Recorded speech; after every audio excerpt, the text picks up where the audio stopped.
नमस्कार, कैसे हैं आप लोग। उम्मीद करता हूं कि आप लोग बहुत बेहतर होंगे। ये क्लास उन सभी एस्पिरेंट के लिए बहुत ज़्यादा हेल्पफुल होने वाली है जो CSIR SSO 2023 डिस्क्रिप्टिव एग्जाम की प्रिपरेशन कर रहे हैं। आज जो कॉपी हम लोग डिस्कस करने वाले हैं उसमें स्टूडेंट ने जो स्कोर किया है ऐसे में वो 35 किया है आउट ऑफ 50। उसके अलावा जो लेटर में स्कोर किया है वो 35 किया है आउट ऑफ 50।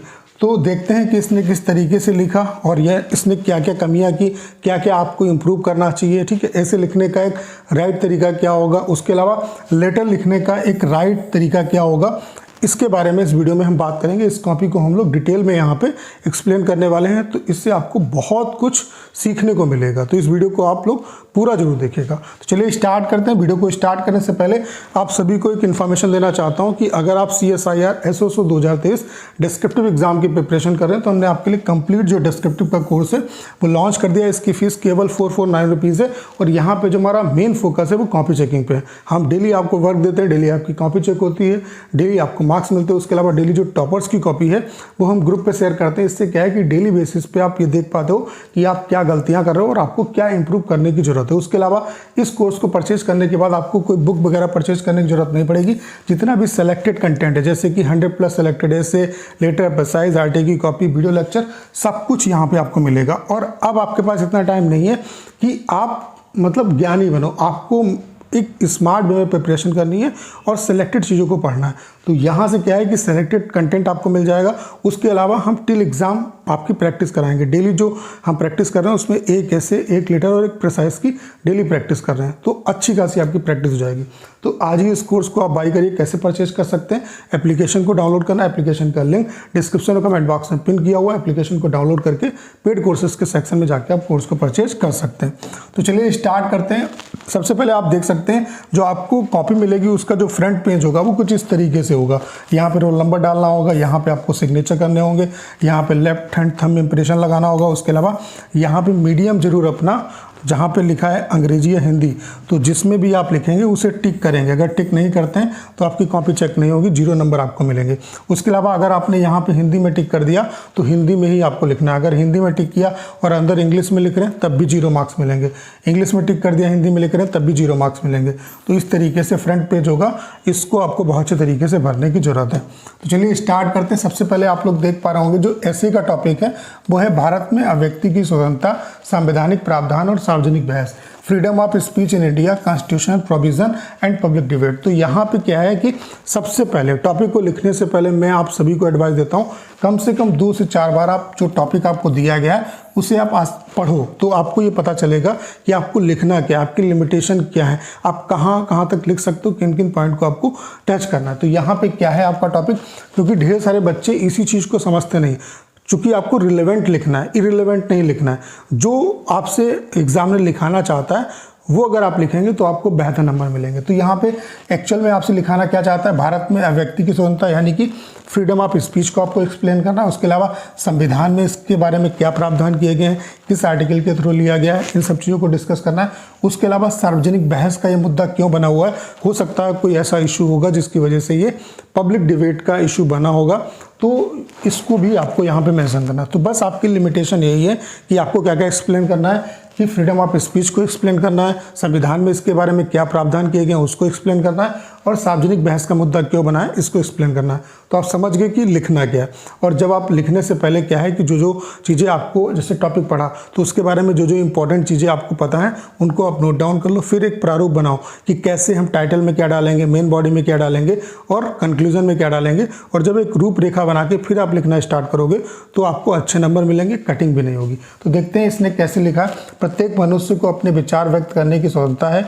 यही बात भारत के संविधान में भी वर्णित स्वतंत्र देश के स्वतंत्र नागरिक होने के नाते प्रत्येक व्यक्ति का यह कर्तव्य है कि वह लोकतांत्रिक गतिविधियों में बढ़ चढ़कर हिस्सा ले। इसका एक बेहतर माध्यम विचारों की स्पष्ट अभिव्यक्ति है। संविधान में वर्णित मौलिक अधिकार के अनुसार प्रत्येक व्यक्ति, चाहे वह किसी भी लिंग, धर्म या जाति का हो, उसे विचारों की व्यक्ति स्वतंत्रता है। महात्मा गांधी जी ने भी विचारों की अभिव्यक्ति को अपनाकर विशाल जन आंदोलन खड़ा कर दिया था जो स्वतंत्रता प्राप्ति का आधार बना। चूँकि सरकार द्वारा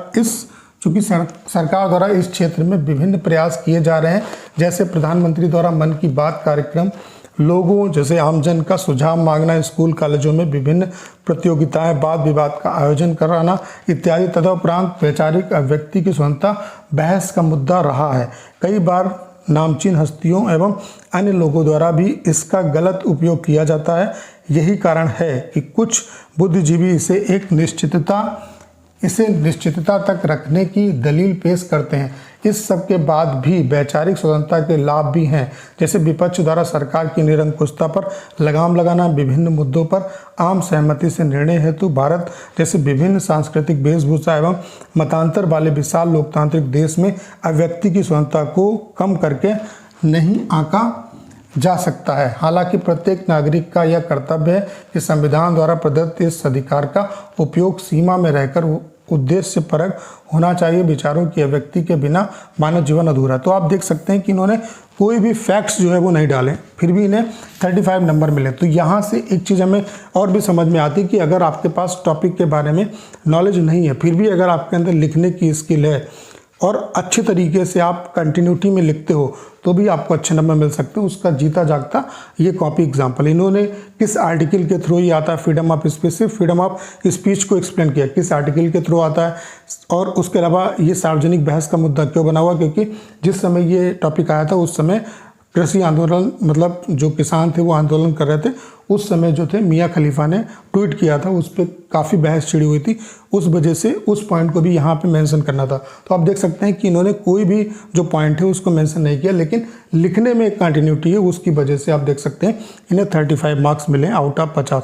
तो यहाँ से ये भी सीख मिलती है कि अगर लिखने की स्किल आपके अंदर होगी तो भले ही टॉपिक के बारे में चीज़ें ना पता हो, लेकिन एक सही क्रम में जो पता आपको उसे अच्छे तरीके से सजो के भी आप अच्छे नंबर गेन कर सकते हो। तो इसीलिए मैं कहता हूँ कि लिखने पे आपको ज़्यादा फोकस करना है पढ़ने के बजाय। आप किसी का कितना भी महंगा कोर्स परचेज कर लो, आपको फ़ायदा तब होगा जब आप लिखने की प्रैक्टिस करोगे। इसीलिए जो हमारा कोर्स है यहाँ पे हमारा जो मेन फोकस है वो कॉपी चेकिंग पे। हम डेली आपको टॉपिक देते हैं, डेली आपकी कॉपी चेक होती है, डेली आपको मार्क्स मिलते हैं। उसके अलावा डेली टॉपर्स की कॉपी शेयर करते हैं। इससे आपको बहुत ज़्यादा आपके अंदर इंप्रूवमेंट होगा। तो चीज़ें आपको समझ में आ गई होंगी कि लिखने का एक तरीका क्या होगा। अब बात कर लेते हैं लेटर की। तो आप देख सकते हैं लेटर किस टॉपिक पे है। लेटर आपके दो तरीके के होते हैं, फॉर्मल और इनफॉर्मल। जो फॉर्मल लेटर होता है उसमें राइटर का भी एड्रेस आता है, रिसीवर का भी एड्रेस आता है। जो इनफॉर्मल लेटर होता है उसमें सिर्फ राइटर का एड्रेस आता है, रिसीवर का एड्रेस नहीं आता है। तो फॉर्मेट, सिर्फ फॉर्मेटिंग का यहाँ पे गेम है। अगर फॉर्मेट पता है, लिखने का तरीका पता है तो चीज़ें कर सकते हो। यानी कि जब भी आपको लेटर लिखना होगा तो ये देखेंगे कि राइटर का एड्रेस पहले ढूंढेंगे, फिर उसमें रिसीवर का एड्रेस ढूंढेंगे, फिर सब्जेक्ट ढूंढेंगे और फिर जो है हम बना के लिख सकते हैं।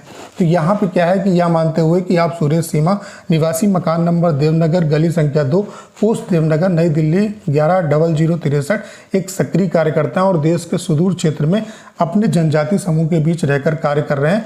आप अपने क्षेत्रीय स्तर पर संबंधित अधिकारी, जिला अधिकारी बस्तर छत्तीसगढ़ पिन कोड को, मतलब पिन कोड ये है, को पत्र लिखें जिसमें आपके समाज द्वारा अनुभव की जा रही विभिन्न समस्याओं के समाधान है। ठीक है, तो यहाँ पे सबसे पहले क्या हमें राइटर का एड्रेस ढूंढना है, तो राइटर का एड्रेस दिया हुआ है। उसके अलावा रिसीवर का भी एड्रेस दिया हुआ है। क्या है, आपका उप जिलाधिकारी को लिखना है जिनका पिन कोड और सारा कुछ दिया है। और सब्जेक्ट क्या है कि जो समस्याएं उन्हें हो रही हैं उनके निदान हेतु हमें पत्र लिखना है। तो सबसे पहले क्या आएगा आपका राइटर का एड्रेस।